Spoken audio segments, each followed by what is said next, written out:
Hello बच्चों, कैसे हो? ठीक हो सारे? So welcome to my channel science guru और मैं हूं आपका अपना शिवम शर्मा। तो बच्चों, आज मैं लेके आया हूं इलेक्ट्रोस्टैटिक का पार्ट नंबर 4, जिसके अंदर हम बात करने वाले हैं टॉर्क के बारे में। अब देखो, इसे टॉर्क क्यू भी बोलते हैं, ठीक है? तो टॉर्क क्यू नहीं बोलेंगे, हम टॉर्क बोलेंगे। तो टॉर्क किसके ऊपर? इलेक्ट्रिक डाइपोल के ऊपर।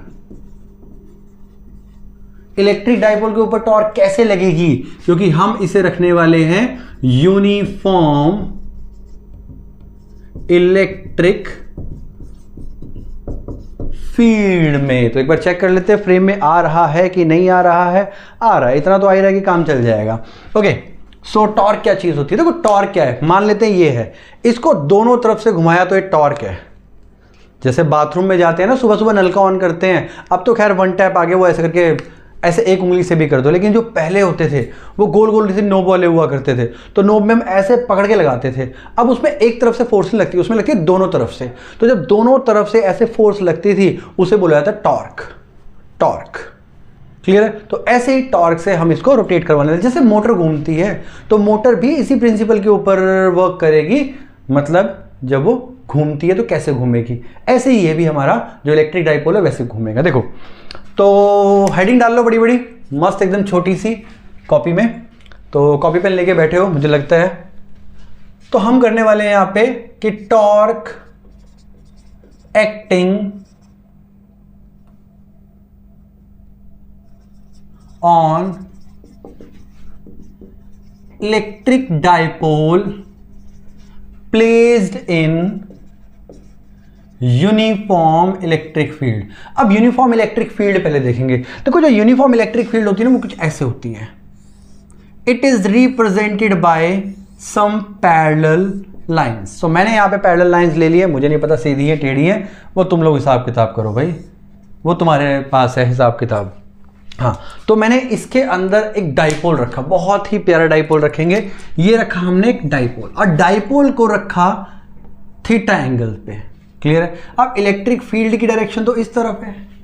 क्लियर है? अब ये देखो, ये इलेक्ट्रिक फील्ड की डायरेक्शन शो कर रही है बेटा, जो ऊपर है ना वो तो शो कर रहा है वेक्टर। अब ऐसा नहीं है कि इलेक्ट्रिक फील्ड की डायरेक्शन ऐसे हो तो तुम लोग ऐसे कर दो, नहीं, ये तो कुछ बनता ही नहीं है। कुछ बच्चे ऐसे भी करते हैं, तो ऐसे नहीं करना, गंदी बात। अगर ये चीज़ें नहीं समझ आती तो भाई प्रमोशन का टाइम आ गया है। वेक्टर है एक वीडियो जिसमें मतलब एक मोशन या प्लेन मैंने 11th क्लास में कवर किया था, जिसके अंदर वेक्टर कवर किए, तो वहां जाके देख सकते हो। तो प्रमोशन से हटके मैंने यहाँ पे डाइपोल रखा। ये हमारे पास है -q और ये है हमारे पास +q। अब ध्यान देंगे, जो डाइपोल मूवमेंट की डायरेक्शन होती है ना बेटा, स्मॉल p, वो होती है नेगेटिव टू पॉजिटिव, और इलेक्ट्रिक फील्ड की क्या होती है? Positive to negative. तो भूलना नहीं है, मैं यहाँ पे पॉजिटिव यहाँ पे नेगेटिव लिख देता हूँ, सो दैट हमें पता हो कि पॉजिटिव से नेगेटिव क्या जाती है? इलेक्ट्रिक फील्ड जाती है। तो यहाँ पर मैंने P को मतलब डाइपोल को रखा इलेक्ट्रिक फील्ड के एंगल थीटा पर। अब ध्यान देंगे बेटा, इसकी जो लेंथ होती है ना वो होती है 2a। तो मैं यहाँ पे 2a लिख के एक बड़ा सा एरो लगा दूंगा, जो कि रिप्रेजेंट करेगा direction of length of electric dipole. बहुत बढ़िया। अब इसके ऊपर इस तरफ एक फोर्स लगेगी which is equal to F is equal to +QE, और एक इस तरफ फोर्स लगेगी which is equal to -QE। Vector quantity है तो मैंने ऊपर एक एरो लगा दिया है। क्लियर है? और इलेक्ट्रिक फील्ड भी वेक्टर क्वांटिटी, तो वो भी लगा सकते हो, कोई प्रॉब्लम नहीं है। मुझे लगता है यहां तक क्लियर हो गया। अब देखेंगे आगे, इनके बीच में एक फोर्स ये है, एक फोर्स ये है। अगर कोई पूछे परपेंडिकुलर डिस्टेंस क्या होता है, यूज नहीं होना, ठीक, कंफ्यूज मत हो इतना ज्यादा, यूज नहीं होना, बस वैसे ही बता रहा हूं एक नॉलेज के लिए। तो भाई इनके बीच में जो परपेंडिकुलर डिस्टेंस होता है ना, वो होता ही है, क्योंकि देखो ऐसे रोटेट होगी, तो ये पॉइंट और ये पॉइंट दोनों के मतलब दोनों आपस में परपेंडिकुलर है। ध्यान से देखेंगे, F लग रही है इस तरफ लग रही है ये, तो इनके बीच में परपेंडिकुलर डिस्टेंस ये आ गया। ठीक है? ये भी आ सकता है, ये भी आ सकता है। अगर देखो, अगर तुम्हें टीचर्स बताते हैं कि यही होता है, नहीं, ये भी हो सकता है। क्यों? क्योंकि देखो एक फोर्स यहां लग रही है इस पॉइंट पे, यहां पे लग रही है, तो परपेंडिकुलर डिस्टेंस तो ये भी हो सकता है ना। बट बहुत अच्छी बात बोलूं, ये इसके इक्वल होगा।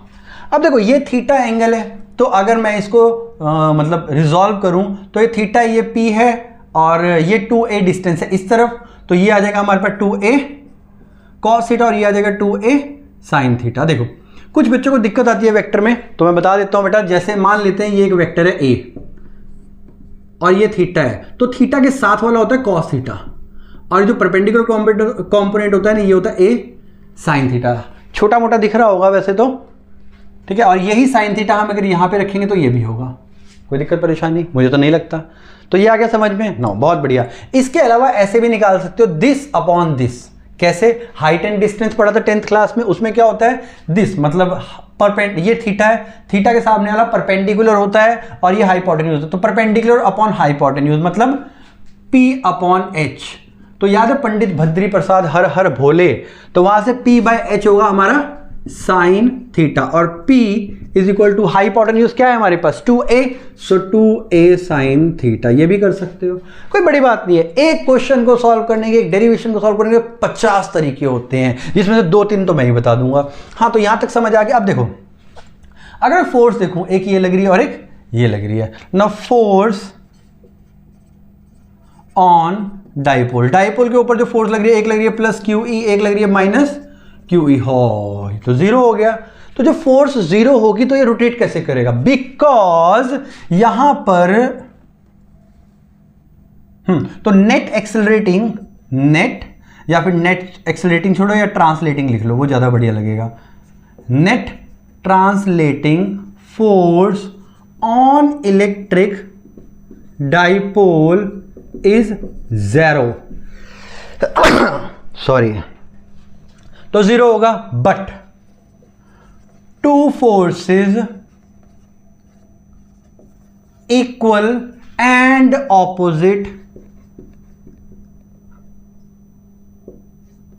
Acts to different points. तो दो फोर्सेस अलग अलग पॉइंट पे एक्ट कर रही है, so it forms a couple. क्या बनाता है? कपल। कभी भी दो तरफ से जब फोर्स लगती है एक ही आर्म के ऊपर, आर्म वो मैंगो वाला नहीं, arm ARM, arm, R silent होता है, आर्म बोल दो नहीं तो। हाँ, तो वो क्या बनाता है? कपल। तो कपल बनाए, इसका मतलब यहां पे लगेगी टॉर्क। सो टॉर्क का फॉर्मूला होता है ईदर फोर्स, मतलब कोई भी फोर्स का मैग्नीट्यूड ले लो मल्टीप्लाई परपेंडिकुलर डिस्टेंस ले लो between the two forces. So magnitude of either force into perpendicular distance between the two forces which is 2a sin theta। बहुत बढ़िया।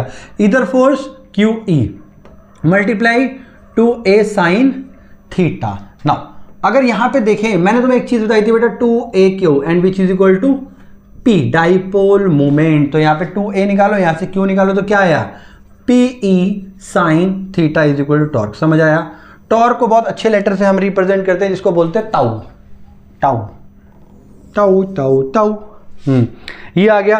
अगर इसको वेक्टर में लेके जाए तो torque is equal to P cross E। मतलब अगर डायरेक्शन निकालें तो direction of tau is given by right hand screw rule. अब राइट हैंड स्क्रू रूल हमें बताएगा इसकी डायरेक्शन। एक मिनट, राइटिंग ज़्यादा छोटी तो नहीं हो रही है? Let me check. नहीं, पढ़ने में आ रही है। अगर छोटी होगी तो कमेंट करके बता देना, ठीक है प्यारे बच्चों? सोचूंगा कि तुम पॉजिटिव ही बताओगे मेरे बारे में। एनीवेज, ये आ गया। Anyway, torque. तो देखो कैसे, ध्यान देते हैं। P है हमारा इस तरफ, E है हमारा इस तरफ, तो P से लेके E तक आएगा। ध्यान रखना, P to E हम स्क्रू करेंगे।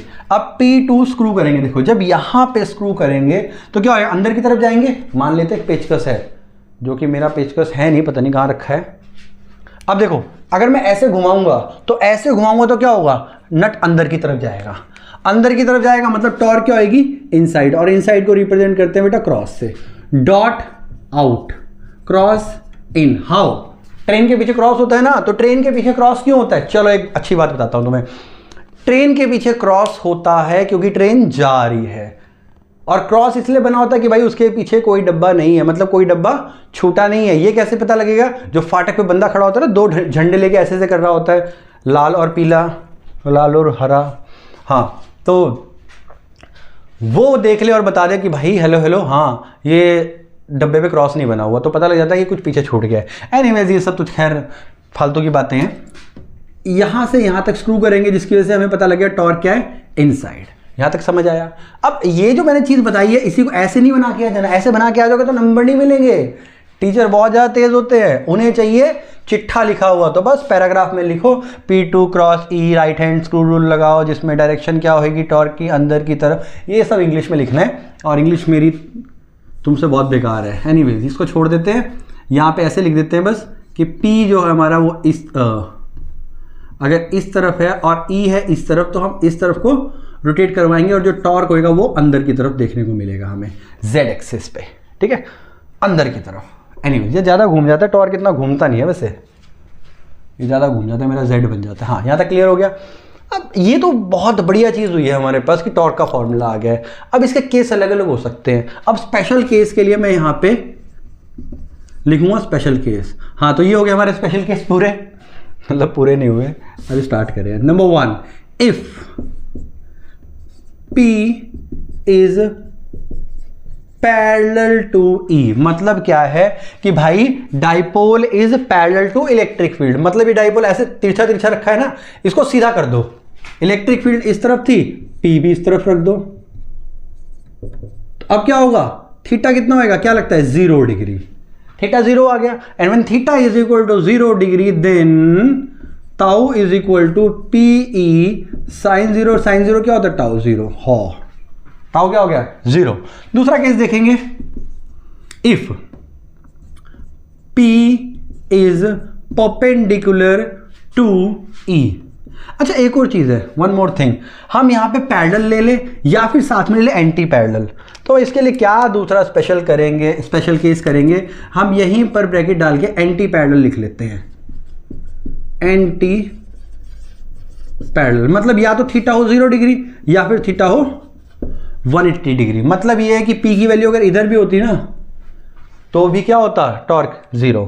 हाँ नेक्स्ट आ जाते हैं, if P is perpendicular to E, मतलब P इस तरफ जा रहा है, परपेंडिकुलर ऐसे रखा है हमने, इलेक्ट्रिक फील्ड इस तरफ जा रही है और डाइपोल रखा है हमने परपेंडिकुलर। एंगल कितना हुआ, थीटा हो गया 90 degree and tau is equal to PE sine 90। एक चीज का ध्यान रखना बेटा, ये स्मॉल p होता है, कैपिटल नहीं होता है। कैपिटल बहुत बार डल जाता है, मेरे से भी डल जाता है, तुम भी डाल सकते हो। हाँ तो यहाँ पे आ गया ताउ इज इक्वल टू PE मतलब मैक्सिमम। वाह, मतलब मैक्सिमम टॉर्क तब लगेगी जब हम इसको खड़ा रखेंगे। अगर हम इसको लेटा के रखेंगे तो इसमें मैक्सिमम टॉर्क नहीं लगेगी। तो टॉर्क तो बेसिकली यही था, इसके अलावा कुछ नहीं था। क्वेश्चन करेंगे एक दो बढ़िया बढ़िया प्यारे प्यारे, और इसके साथ में इस वीडियो में मैं कॉन्टिन्यूअस चार्ज डिस्ट्रीब्यूशन के बारे में कवर करने वाला हूं, क्योंकि उसकी एप्लीकेशन बहुत जगह होने वाली है आगे। तो इस वीडियो में ही उसको करके और फिर जब आगे यूज होगा तो वहां पे फिर बता दूंगा फॉर्मूला। क्लियर है? तो चलो पहले न्यूमेरिकल कर लेते हैं फिर आगे बढ़ते हैं। देखो न्यूमेरिकल खुद बनाएंगे इसके। तो पहले में क्या होगा, एक तो केस ऐसा आएगा कि electric dipole is held 30 degree with electric field. या अगर मैं वैसे बता दूं, देखो ये हमारे पास इलेक्ट्रिक फील्ड दे रखी है और डाइपोल को हमने रखा हुआ है बेटा 30 डिग्री एंगल पर, P की value. Clear, with the electric field, ये आ गया हमारे पास। नो आगे देखेंगे, इसकी वैल्यू हमें दे रखी है, जो इलेक्ट्रिक फील्ड है उसकी वैल्यू दे रखी है बेटा 9 या 10⁴ न्यूटन पर कूलम, ये आ गया। और एक वैल्यू और दे रखी है, हमें मान लेते हैं टॉर्क की दे रखी है। टॉर्क की दे रखी है 9 × 10⁻26 न्यूटन मीटर। अच्छा, जो टॉर्क की ऐसा यूनिट होती है ना, वो होती है न्यूटन मीटर। एक बार वैल्यूज चेक कर लेता हूँ कैसे कुछ वैल्यूज एग्जिस्ट भी करेंगे कि नहीं करेंगी। चलो करे ना करे कोई फायदा नहीं, आंसर ही निकालना है हमें, तो कंसेप्ट समझना है। एनीवेज ये समझ आ गया। तो वो कह रहे हैं कि फाइंड P क्या होगा, मतलब डाइपोल मोमेंट क्या होगी वो निकालना है। एनीवेज टॉर्क की मैंने ऐसा यूनिट तुम्हें बता दिया कि न्यूटन मीटर होता है, क्योंकि फोर्स इनटू डिस्प्लेसमेंट के इक्वल होता है। सो अगर मैं सॉल्यूशन करूं इसका तो सिंपल फॉर्मूला होता है tau is equal to PE sine theta and tau is equal to, tau कितना दे रखा है हमें 9 × 10⁻26 इज इक्वल टू P हमें निकालना है और ये कितना दे रखा है 10⁴। तो ये नीचे आ गया, तो P का P एज इट इज रह गया 9 × 10⁻26 अपॉन 10⁴। ये ऊपर गया तो P की वैल्यू होगी 9 × 10⁻, ये गया माइनस में हो गया तो 30। अब इसकी एसआई यूनिट क्या होती है, ध्यान देंगे, पी का जो फॉर्मूला होता है ना वो था 2a क्यू, ठीक है। ऐसे वैसे तो यहाँ से भी निकाल सकते हैं, ऐसा नहीं है, बट पी की वैल्यू वहाँ से निकालो तो ज़्यादा बढ़िया है। 2a मतलब मीटर, ये कूलम, तो क्या आई, कूलम मीटर। क्लियर है। अब देखो दूसरा कंसेप्ट क्या हो सकता है इसका, दूसरा कंसेप्ट समझते हैं। मान लेते हैं वो ये कहता है कि इलेक्ट्रिक फील्ड जो भी है E वो x एक्सिस की तरफ है, ठीक है। और जो डाइपोल है ना, डाइपोल ये P, it makes 30 degree with the vertical, मतलब y एक्सिस। समझना क्या कह रहा हूं मैं। अब बच्चे क्या करते हैं यहाँ पे, और साथ में एक और चीज है, वो कह रहा है टॉर्क निकालो। अब बच्चे क्या करते हैं, एंगल थीटा जो है वो 30 डिग्री ले लेते हैं। ऐसा नहीं करना है, समझो, ऐसा नहीं करना है, क्योंकि जो थीटा होता है वो बिटवीन दीज टू होता है, P और E में होता है, and which is equal to 60 degree. 90 minus 30 तो 60 आ गया।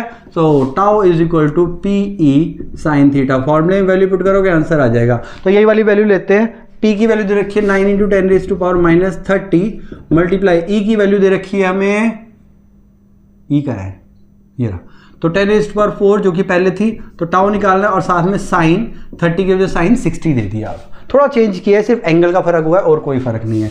तो इसको मल्टीप्लाई करेंगे तो 9 इंटू 10 रेज टू माइनस 30, इसको सॉल्व करेंगे तो माइनस 26 आ जाएगा, minus 26, and sine 60 is basically √3/2।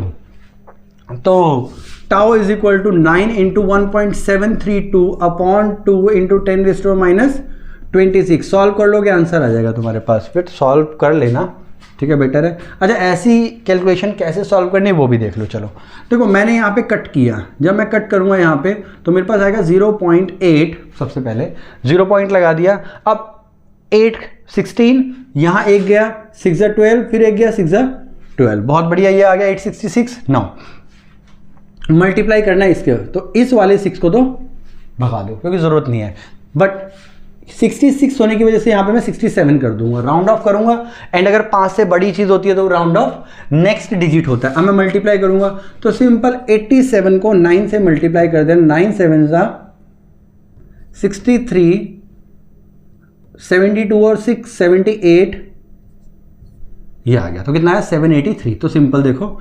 7.83 into 10 raise to minus 26 newton metre. क्यों, फोर्स इनटू डिस्प्लेसमेंट। यूनिट कहीं से भी निकाल लो इसकी, किसी फॉर्मूले से, जो 5th class 6th class 7th class 8th class 9th class 10th class कहीं से पढ़ा हो वहां से यूनिट निकाल लो। जरूरी नहीं है टॉर्क की, फोर्स की हो, कहीं किसी की भी हो। फोर्स की अगर तुम न्यूटन लिख दोगे तो भी ठीक है, अगर न्यूटन ना मिलेगी ये में लिख दो तो भी ठीक है।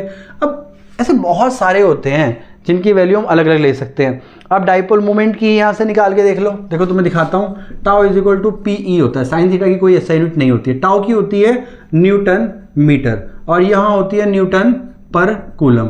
P आ गया, न्यूटन से न्यूटन कट गया, एंड P यहीं पे रहेगा, ये नीचे जाएगा, मीटर अपॉन कूलम इनवर्स, ऊपर जाएगा तो किलो कूलम मीटर। देखो आ गया एसआई यूनिट। किसी फॉर्मूले से निकाल लो, यहाँ से निकाल लो, क्योंकि लास्ट क्लास में 11th क्लास में हम बताया गया था कि यूनिट्स एंड मेजरमेंट के हिसाब से जो फिजिकल यूनिट है उसकी यूनिट तुम कहीं से भी निकाल सकते हो, कैसे भी, और उसकी यूनिट अगर फंडामेंटल में देखेंगे तो सेम होगी, थोड़ा बहुत इधर उधर हो सकता है। जैसे अगर बात करें एनर्जी की जूल होती है, बट क्या मैं इसकी जगह kg मीटर स्क्वायर पर सेकंड स्क्वायर लिख सकता हूँ? बिल्कुल लिख सकता हूँ। क्या इसकी जगह कैलोरी लिख सकता हूँ? बिल्कुल लिख सकता हूँ। क्या इसकी जगह इलेक्ट्रॉन वोल्ट लिख सकता हूँ? लिख सकता हूँ, लेकिन इसमें भी चेंजेस होते हैं। क्या चेंजेस होते हैं वो तो बाद में ही बताऊंगा, क्योंकि हम बाद में टॉपिक करेंगे, इसमें तो मतलब ही नहीं बनता यहाँ पे तो इसका। एनीवेज, तो ये थे हमारे पास न्यूमेरिकल। अब देखेंगे कॉन्टिन्यूस चार्ज डिस्ट्रीब्यूशन। 4-5 मिनट की वीडियो और है, इसका आराम से कंबल ओढ़ के सो, गर्मियाँ हैं AC चला के कंबल ओढ़ के सो। सो अब बात करेंगे कॉन्टिन्यूस चार्ज डिस्ट्रीब्यूशन की। तो कॉन्टिन्यूस चार्ज डिस्ट्रीब्यूशन है क्या कंसेप्ट, उसके बारे में पहले देखते हैं। देखो पहले हमें दिया हुआ था कि भाई ये बॉडी है और इस बॉडी के अंदर दिस मच ऑफ चार्ज है, बट अब हमें ऐसा नहीं दिया जाएगा। वो ये बोलेगा कि भाई तुम्हारे पास ये लाइन है जिसकी लेंथ L है या वटेवर है, L हो सकती है, 2L हो सकती है, 10 हो सकती है, 5 हो सकती है, कुछ भी हो सकती है, और इसके अंदर जो टोटल चार्ज है वो है Q। क्लियर है? और हमें बोलेगा भाई इतना सा निकालो, बस इतना सा, और इसके लिए हमारे पास डिफरेंशिएशन इंटीग्रेशन अवेलेबल है। तो मैं क्या करूंगा, इतने से को लूंगा dx जिसके अंदर चार्ज होगा dq। बोलो यस और नो, समझ आया? अब कुछ ऐसा करने वाले हैं, लेकिन इसके लिए हमें यह पढ़ना पड़ेगा कि भाई अगर लाइन होगी तो क्या होगा, सरफेस होगा तो क्या होगा, वॉल्यूम होगी तो क्या होगा, उसमें क्या फर्क पड़ेगा। तो सबसे पहले जो यहां पे आता है वो आती है लीनियर चार्ज डेंसिटी। देखो अगेन बताऊंगा बेटा मैं कि ये लीनियर चार्ज डेंसिटी का फॉर्मूला बताऊंगा, इसको अप्लाई कैसे करना है वो नेक्स्ट वीडियो में करेंगे, जिसमें मैं एरिया वेक्टर के बारे में बताऊंगा, इलेक्ट्रिक फ्लक्स के बारे में बताऊंगा और साथ में बताऊंगा कि गॉस थ्योरम होती क्या है और उसकी एप्लीकेशंस क्या है।